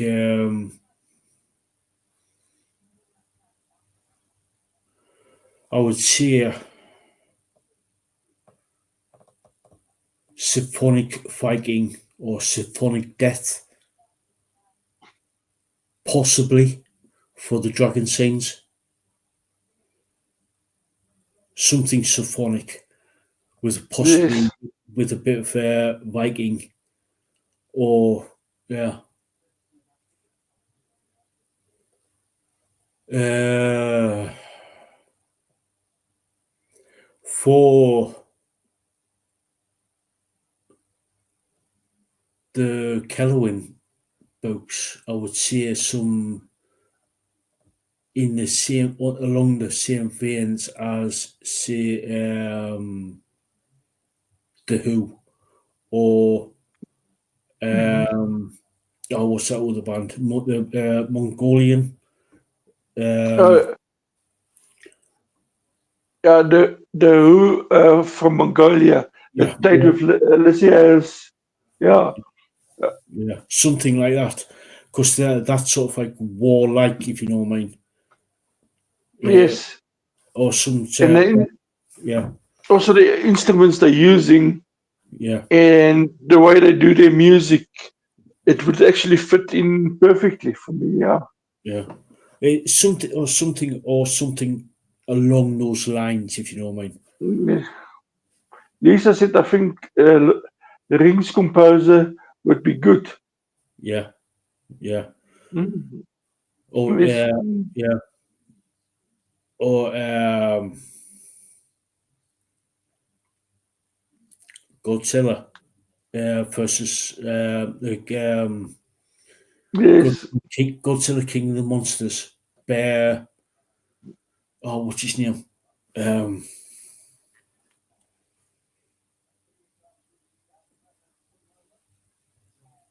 yeah, Godzilla King of the Monsters. Um, uh, Composer for some parts of it Yes. because he does like some epic like big epic like orchestration. Yes. Um, yeah, it's because that's the thing with Feist because he's created such a massive universe with so many different cultures, backgrounds, and created so much detail. It's hard. It's hard to actually come up with like the because there's so many different. Well, like I said, there's so many epic battles in epic battles. There's so many different. So many different little sort of like instrument little pieces of like sort of like there's comedy moments, there's hardship moments, there's massive massive like different things. It's hard to actually come up with like a lot of like especially with the music. So it's you got like well you got giants, you got you got trolls, you got orcs, you got humans, you got trolls, you got many different many different different humans going from like Yes. you know what I mean from like you got like the whole you got like different species of different species of like different humanoids or you know what I mean. There's so many. It's so. Really trying not to give too much away if you know what I mean. If you haven't read the books, Lisa and Bash, you know what I'm on about. Especially, Yes. you know, what I mean, there's so many different species of creatures. If you know what I mean. That's why it can't be just one movie. It's like Lord of the Rings, go through everything and uh, have different types of music and scenes and everything, scenarios. So, yes, it's going to Yeah, be a big undertaking. And yeah, if it does happen in my lifetime, I'm lucky to see it because I think if the right person is selected, it's going to be fantastic. yeah. It's truly going to be mind blowing. Oh yeah, it's not just the director and and getting the right cast. It's also the right writer, Yes, script writer, yes, the screenplay. Because I, I, I don't think I don't think Feist will allow any Tom, yes. Dick, or Harry to actually get their hands on the script on the books to actually do the scripts to do the screenplays. That's for sure. That's for sure. He's going to look it over at your Yeah. resume Oh, and God. take a hard look. What have you done in the past? And I know it's a phrase that's used since this is mature content. No fuck ups allowed, to put Yeah. it bluntly. Yeah. Yeah. That's this is one of the reasons why I kept the mature content. There are some topics. If we do discuss certain topics, we still got to put in codes because code words because I still don't want to get booted off. Because True. but yeah, it's because a decent writer will turn around, especially within the Empire books. Literally, it's like very. It's kind of it's going. That's certain parts of that those three books. It's just I think how how how am I going to put these certain parts of uh yeah totally there Lisa, I totally agree with you. And no Blake Lively takeover. Totally agree with you there. Yes. I don't know if you've been following the Blake Lively, Jason Baldoni Yes. thing. Yes. I have. And yeah, I agree with you what you said in the beginning yeah, about that. So yes, I totally agree with you. yeah. It's like I said with like the certain scenes in the Empire books with like especially when Mara and Hmm. gets married to Buntor, and the certain scenes there, it's that's the thing. A good writer will say, right, the only way Hmm. is to well, if I was the director producer, I would definitely go to Johnny Wirtz and Raymond E. Feist and say, can you come up with something? Obviously, can like sort of like can we use basically straight out from the books that those particular scenes? Because we can't do any better, if you know what I mean, in those scenes. True.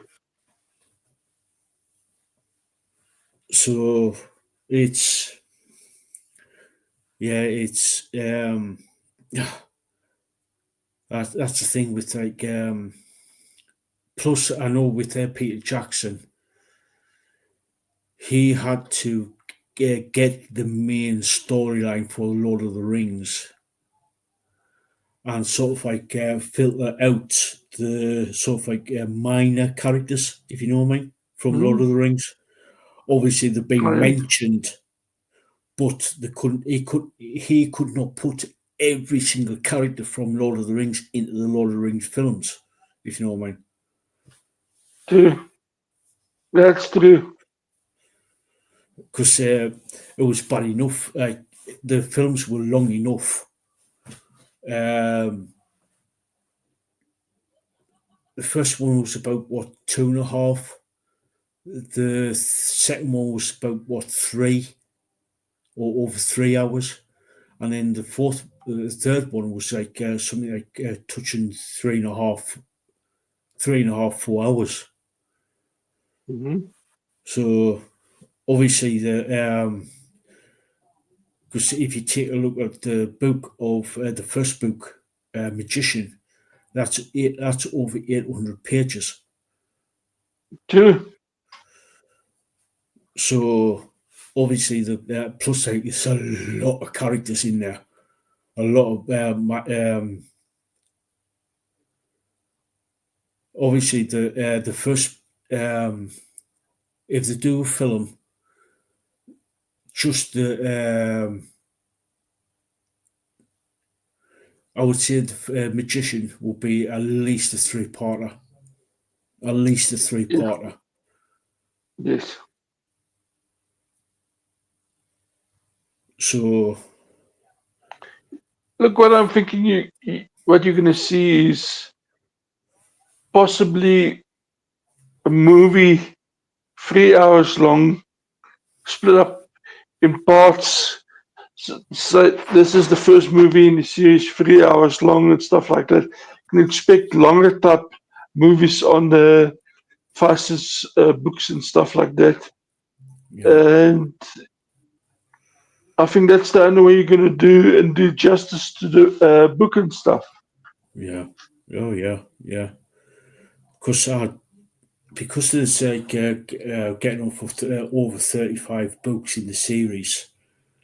Um, if it's going to be like sort of like a film series, it's about what I would say about what 30, 40 no, possibly more 40, 50 movies there, Hmm. because some of the books like I said, the first book, the Magician's going to be at least it's going to be at least a three-parter. That's just with Magician. Hmm. Then with See like the. Silverthorn, Mm-hmm. It's going to Mm-hmm. be like sort of like a film on its own. And then Yes. Darkness Setting On is going to be a two. It's going to be a True. two-parter. Yeah. And See, yeah, it's counting against it as a TV series. The TV series these days are all like 40, 45 minutes long. That's the short. yeah, yeah, 45 minute per episode. Between Yes. 40 to 50 minute 40 to 50 minute Mm. episode. So they probably can do one chapter per episode if they do it right. About Yes. If they do it right, there'll be about what one chapter. One chapter equals one episode.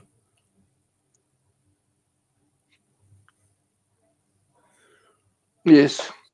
So, yeah, I would say I would rather have it as a TV series than a movie series because the TV series can fit a lot more in. Yes. And also, if you look at a long lasting TV series that spanned a couple of them were actually going for decades. And I think that's the way to probably go with this because you don't want to lose important stuff Yeah, from the books in what you're yeah, doing. yeah. Because like we've been saying, um, there is so much detail in these books. You don't want to lose. You don't want to lose it within the film franchise, movie franchise. Mm-hmm. You don't want to lose it because these minor little details have a habit of coming back, and you're thinking, "Oh shit, where did?" Because if you cut out, say, Mm-hmm. one little piece from like Magician, you're thinking, you know what I mean? It comes down that little Yes, minor little detail comes back about what 10, 15 books down the line. yes. That's how crafty Fleist is.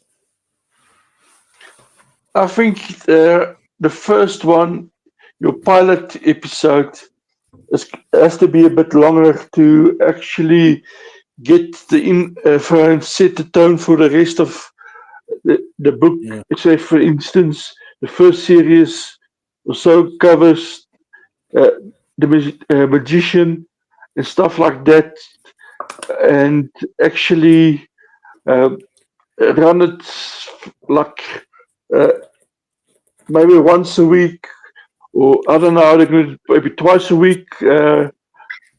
A series, I don't know how they're going to do it. For me, that's the big. And where's it going to be? I hope it's not on Amazon. no, I've lost all respect for Amazon. Sorry, yes, I just, especially that. Yes, well, for me, I lost any sort of like respect for Amazon with that Lord of the Rings series because I watched the first two episodes. I was like thinking, "What the hell is this? This is yes, nothing." Yeah, it might have the Lord of the Rings name to it, but it wasn't Lord of the Rings. no. And with the James Bond thing, uh, I'm worried because I remember seeing the first James Bond uh, episode, the first movie and stuff, and actually thinking, yeah, this is actually quite good. I like it. To where I heard what Amazon did, and I'm thinking, oh, it's probably gonna kill the franchise Yeah, if they do things yeah, the way they're doing it. It could yeah, kill the franchise off completely. yeah, yeah. It would. It would. It's a pity about MGM, like, who actually produced the, who actually distributed it. Mm. So yeah, they sold off a lot of assets to different people. Uh, Yes. so so yeah, yeah, it's one of those things you will never know. Because basically, I would love to see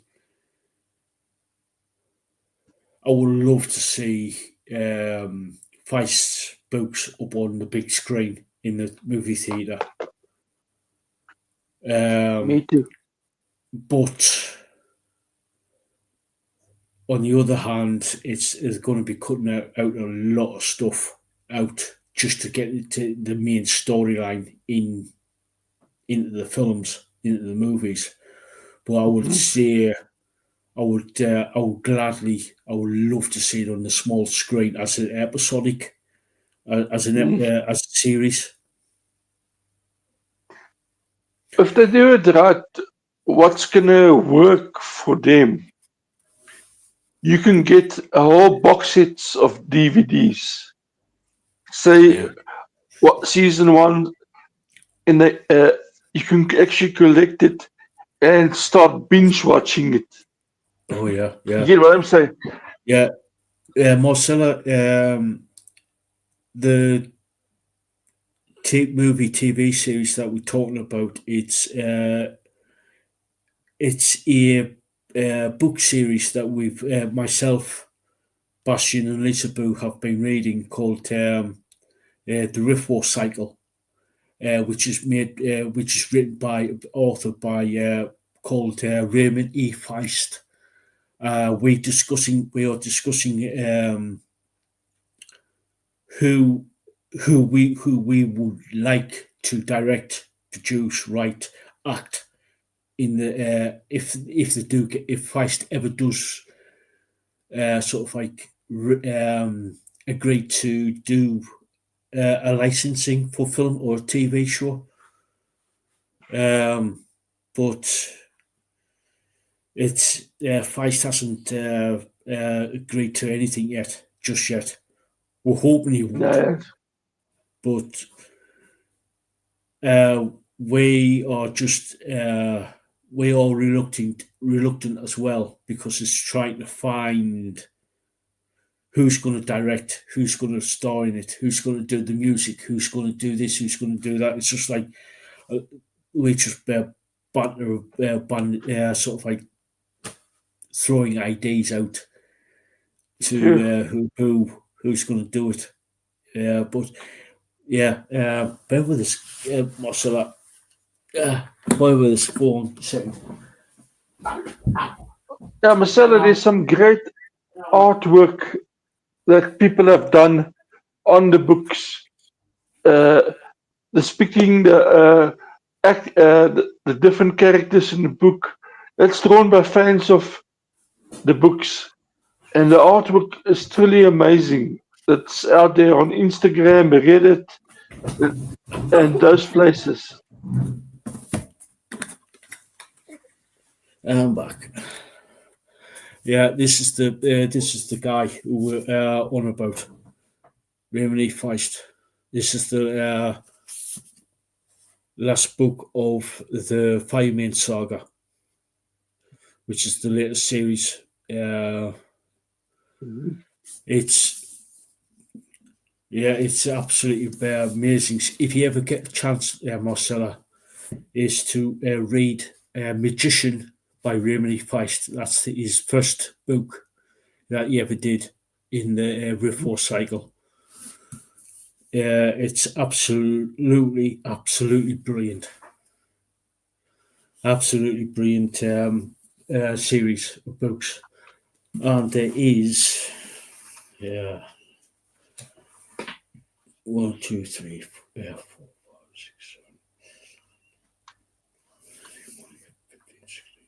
18, 20, 21, 22, 23, 24, 25, 26, 27, 28, 29, 30, 31, 32, 33, 34 books up to now. Mhm. It is, yes. You can get audio. You can get audio books. Yes, I know Bastion has done a couple of audio books, haven't you? yes, I've done audiobooks. Yeah. My eyes just get sore and stuff being on the computer and reading and stuff like that. So I've had some of the on audio, but I always get a hard copy of the book as well. So if you're on audio, you can actually listen to it, and the audio, the people that's actually doing the audio, they're actually quite good. I highly recommend them. So yes. Cool. Yeah.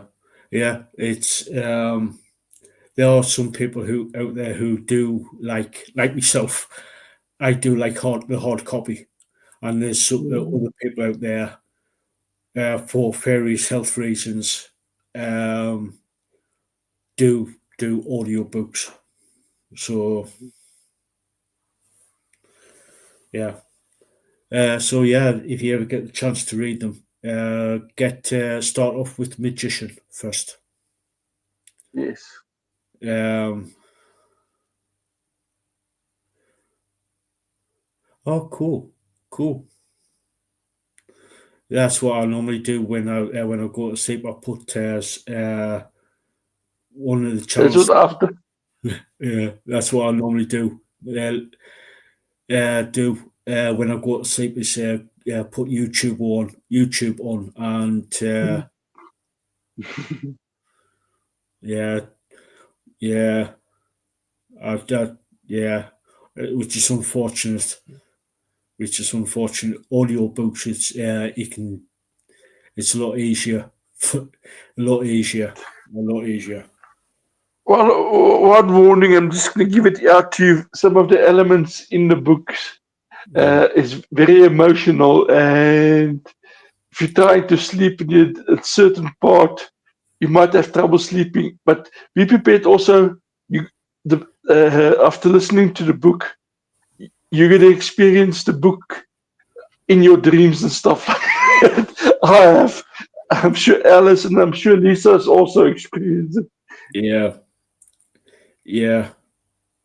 If you do read the Marcella, the Empire Boost is going to really, really, really be extremely emotional in so many ways. Yes. I can't really share too much. I can't go into too much detail because I don't want to get chucked off of YouTube. With if you've watched other podcasts, it's DV SEA. Mhm. It's uh, uh, well put it this way. I can't really say too much about it. Yeah, Uh, Tell me, El, have you read Darkness Return yet or not? I haven't. I haven't had the time. I literally haven't had the time to actually go into Sunderland to actually get it. Whether it be at the library or to actually get it from the bookstore. I haven't had the time to go in because I've like with me being a carer, Mhm. it's hard for me to get the time to do it. I'm hoping to get into town sometime this month at some point. Well, Marcella, a lot of the stuff you can get on ebooks, you can get it on print, you can also get it on audio, different places and stuff like that. So you choose what you want. And yes, for me, uh, The Darkness Returns continues. It's a fantastic book, and I did enjoy it. A lot of stuff are happening. I'm not going to disclose anything because Al hasn't read it, Lisa hasn't read it, for me, I'm waiting for the next one. Yeah. um, and it's for me also Darkness Returns is, when I say it's shorter, it's still 480 pages long, but I do like the cover design of that book. So yeah, I'm not saying more. Cool, Marcella. Cool, sweet. You're going to enjoy it in a big way. So much goes on. So much goes on, and it's like, yeah. Well, put this way: once you start reading it, you're gonna like dream. You're gonna dream big time. Because I did. I know. I'm sure. I know Lisaboo and Basjan dreamt mm, in a big way.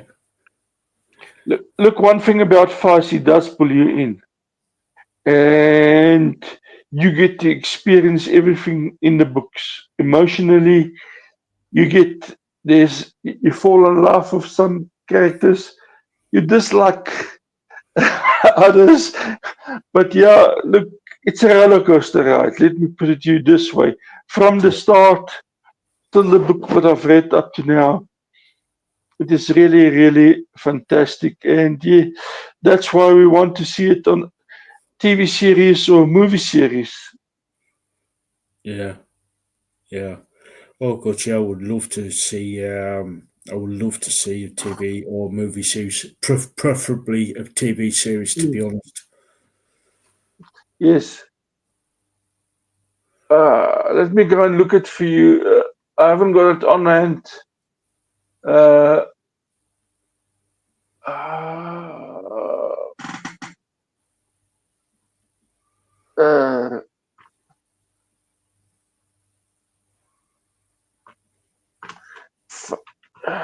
series, the artwork, because she's interested in the artwork. Yeah, yeah,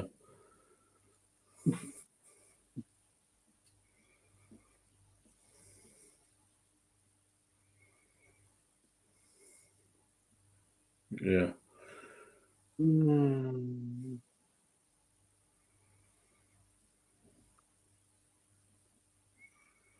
Oh,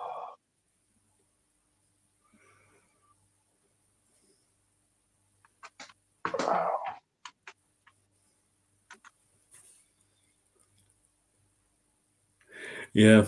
Yeah. We're going to sort of like start winding things down there, Bastion, as it's getting on for like uh,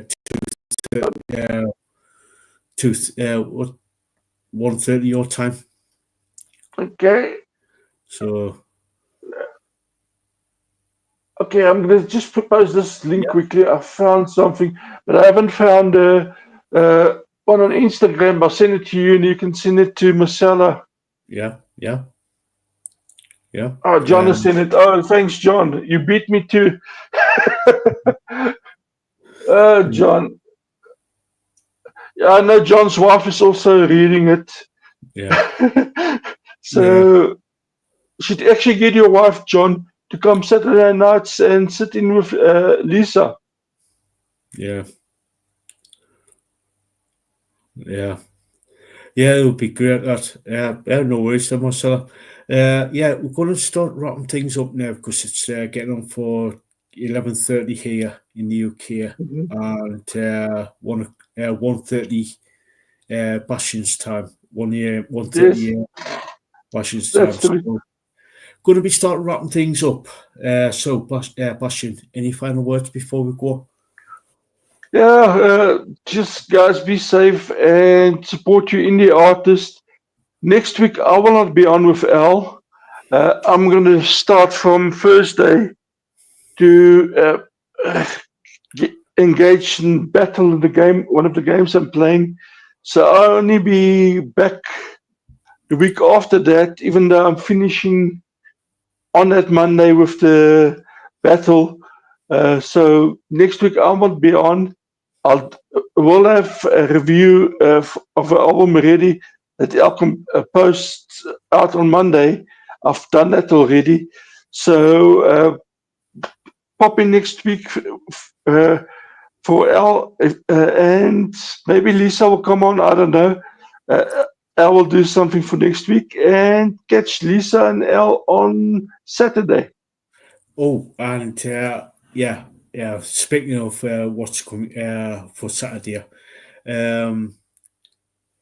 got 3 interviews this week. 3 interviews. Yeah, I said on Saturday. I've got an interview for Tuesday and an interview for Thursday. Got an interview for Wednesdays now. Came through yesterday. Tomorrow at 11 p.m. UK time, I've got Circle the City. Then Cool. on the 5th, which is the Wednesday at 9 p.m. UK time, I've got the Rhubarb. Then on the 6th, which is the Thursday, I have Absinthe Green at 9 p.m. UK time. So, yeah, that's what's coming up interview-wise on the channel. And then on Saturday, myself and Lisaboo will be doing the Saturday night podcast. So, yeah, fun times ahead. That's awesome. Oh, awesome. So, yeah. So that's what's coming up on the channel. And, and like Basjan said,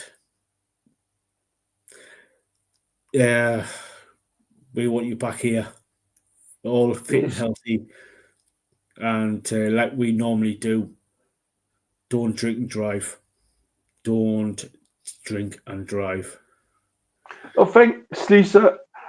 Yes, I'm looking for, you can send it to me on any of the social media platforms. We're friends on all of them. So whichever one you choose, you can send me, and I'll definitely do a review or whatever you want me to do for you.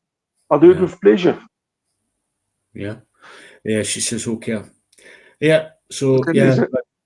like we still normally do, don't drink and drive. It's a full-on dick move. We Oh, want you yes. back here, fitting well, and if you're going to have a drink, supporting your local bands, get a taxi, get an Uber, get a bus, get a friend or family member to pick you up, or if you've got a little bit of money, get a hotel room, sleep it off, but don't drink and drive. It's a full-on dick move. Yeah. So yeah.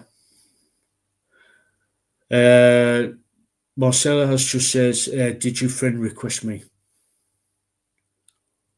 Marcella, I think I'm following her on YouTube. I don't know which socials site she's actually on, but on YouTube, I am following her. Yeah. Not on any social. Elle's got all my socials sites. Yeah. Elle or Lisa on X. It's listed there. If you're on any, send me a friend's request and I'll accept. Marcella. Yeah. On Instagram, yes, I am on Instagram. Is Marcella. If I send you one, I can't remember if I send you one, to be quite honest. Bear with me. Bear with me.